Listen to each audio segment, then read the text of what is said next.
साथ मौजूद हैं जी सैयदा यास्मीन, मलिक सैफुल मुल्क खोखर की जनरल सेक्रेटरी हैं। कुछ तफसीलात जानते हैं कि कहा जा रहा है कि मौजूदा गवर्नमेंट में कुछ ऐसे लोग हैं जो कि इस फ्रॉड में, इस स्कैम में मुलविस हैं।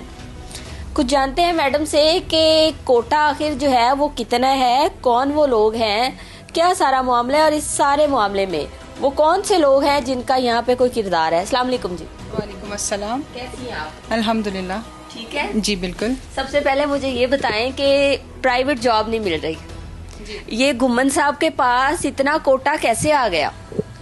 मेरी तो समझ से खुद बाहर है। मैं तो इस चीज़ को जब मैंने देखा कि ये टीवी पे इसको हाईलाइट किया जा रहा है और हमारी गवर्नमेंट को जो है इसमें निशाना बनाया जा रहा है, तो मैं इस चीज़ में बड़ी वो तजस्सुस में पड़ी कि यार हमारे पास तो जॉब्स हैं नहीं है। हम अभी जो हमारी सीएम साहिबा हैं वो मेरिट पे काम कर रही हैं, वो कभी नहीं है कि किसी की सिफारिश से वो जॉब्स दे रही हैं। और इतनी बड़ी बड़ी जॉब्स मैं तो सुन के हैरान परेशान हो गई हूँ कि ये चल क्या रहा है।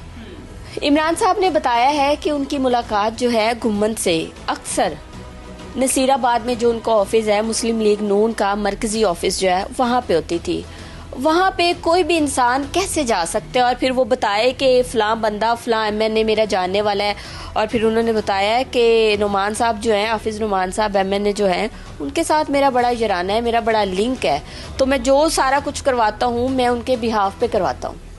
देखिए, सबसे पहले तो मैं ये कहना चाह रही हूँ कि जो मरकज़ी दफ्तर आप जिसको आप हाईलाइट कर रहे हैं नसीराबाद को, नसीराबाद एक सियासी दफ्तर है।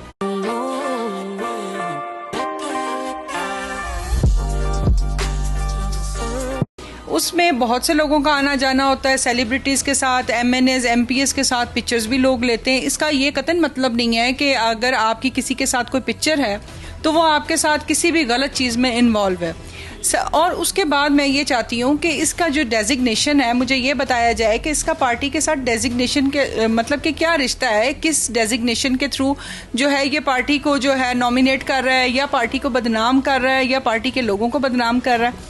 मैं तो इस चीज़ को नहीं समझती, क्योंकि हमारी पार्टी में तो जो है अभी तक मुझे भी 5 साल हो गए हैं, मैं जनरल सेक्रेटरी हूँ PP 167 से।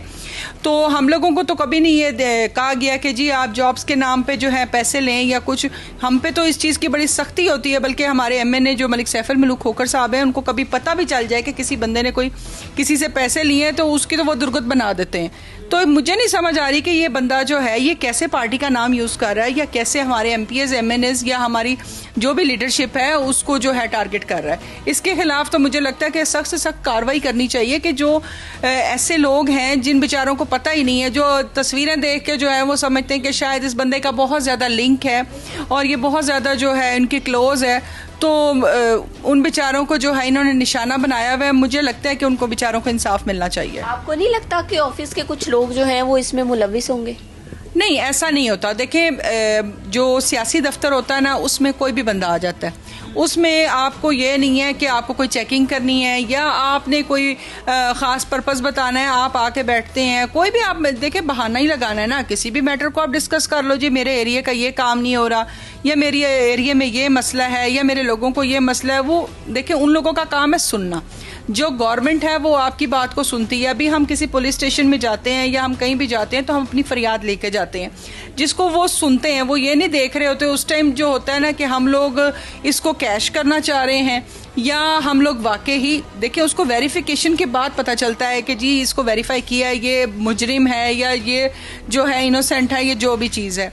तो इसके बारे में भी जो है वेरिफिकेशन सबसे पहले होनी चाहिए। मैंने जैसे इसका इमरान साहब को इन्होंने काफ़ी जो हैं इंटरव्यूज़ दिए हैं, उसमें भी मैंने देखा है कि उसमें उन्होंने पहले कहा जी मैं मरियम जो साहिबा हैं उनका वो हूँ, सेक्रेटरी रह चुका हूँ। फिर हमजा साहब को मतलब कि उसने मतलब कि हमजा साहब से लेके सीएम्स को लेके मलिक सैफुल मुल्क खोखर साहब हो गए हैं, फिर हाफिज नुमान साहब हो गए हैं, फिर जो है हमारे ख्वाजा इमरान नज़ीर साहब हो गए। उसने किसी ऐसे बंदे को नहीं छोड़ा कि मतलब कि जिसको टारगेट ना किया।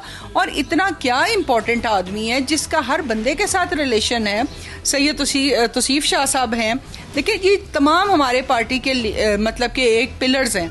इनको नाम लेके जो है पार्टी को गंदा किया जा रहा है या इस तरह किया जा रहा है। मैं तो इस चीज़ के सख्त जो है ना खिलाफ हूँ और मैं चाहती हूँ कि इसके खिलाफ सख्त से सख्त कार्रवाई की जाए ताकि जो लोगों को इंसाफ मिले। ठीक है, यूनिफॉर्म आपने देखी है? जी बिल्कुल, मैंने देखी है यूनिफॉर्म। और वो लेटर भी देखे हैं? जी बिल्कुल देखे हैं। अच्छा, वो लेटर देख के यूँ लगता है जैसे बाकायदा हर एक चीज उस पे मेंशन है और स्टैंप्स लगी हुई है। ऐसे लगता है कोई भी फैमिली जो है ना, जिन्होंने अपॉइंटमेंट लेटर जो भेजे हैं, कोई भी फैमिली है वो देख के यकीन कर सकती है। ऐसे ही है? बिल्कुल ऐसे ही है। मैं इस बारे में यही कहना चाहती हूँ कि जो बंदा फ्रॉड करता है ना, और जो जिसका मकसद ही लोगों को टारगेट करना है, उसने अपने पास स्टैम्प पेपर्स भी रखे होते हैं, उसने अपने पास जो है लेटर हेड्स भी रखे होते हैं, उसने अपने पास स्टैम्प्स भी रखी होती हैं। उसको इन चीज़ों की कमी नहीं है। देखिए, इदारे जो हैं, इदारों में इतनी सख्ती है कि इदारे, मैं इस चीज़ की गारंटी देती हूँ कि इस चीज़ में मुलविस नहीं हो सकते। बल्कि हमारा इदारे छोड़ के हमारे कोई भी, क्योंकि सीएम साहिबा ने इतनी सख्ती की हुई है कि अगर आपको जॉब चाहिए तो आप उसको जो है ऑनलाइन जो है आप उसको सबमिट करवाओ, या जैसे उसका जो भी उसका क्राइटेरिया है उसमें आप करवाओ। उसमें अगर आप पास करते हो, आप मेरिट पे हो, तो आपको जॉब मिलती है। इस पेपर का कोई एग्जाम, कोई पीपीएससी या कोई एनटीएस या नथिंग, कुछ भी नहीं था, डायरेक्ट ही भर्ती।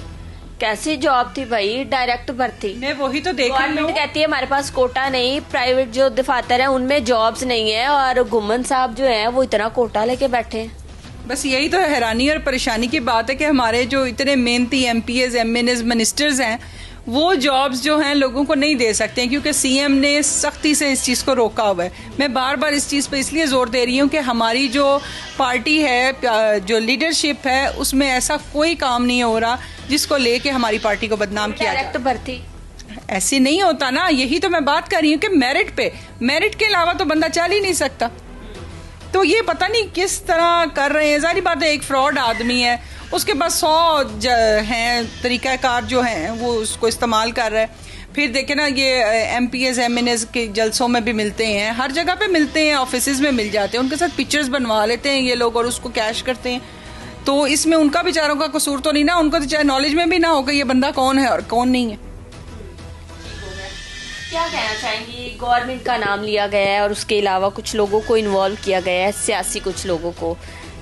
क्या कहना चाहेंगी कि किस तरह इस फैमिली ने बताया कि इन्होंने अभी तक जो है वो कोई कानूनी कार्रवाई नहीं की। जिस फैमिली के मैं घर गई थी और उस फैमिली का मैं चाह रही थी कि आप लोग जो है ना वो इस पे अपना मौक़िफ़ दें, तो उस फैमिली ने बताया कि अभी हमने कोई किसी किस्म की कानूनी कार्रवाई नहीं की, हम चाहते हैं कि हमें हमारे पैसे मिल जाए। लेकिन इससे पहले फ्रॉड जो सामने आया है वो मेरे ख्याल में 40 करोड़ का फ्रॉड है, वो भी आपने सुना होगा।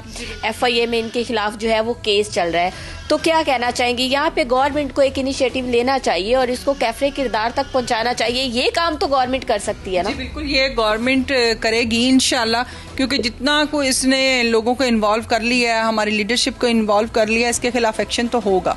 ये इस तरह नहीं होगा कि इसकी बचत हो जाएगी और ये कहीं भी फरार हो जाएगा या जो भी है, ऐसा नहीं होता।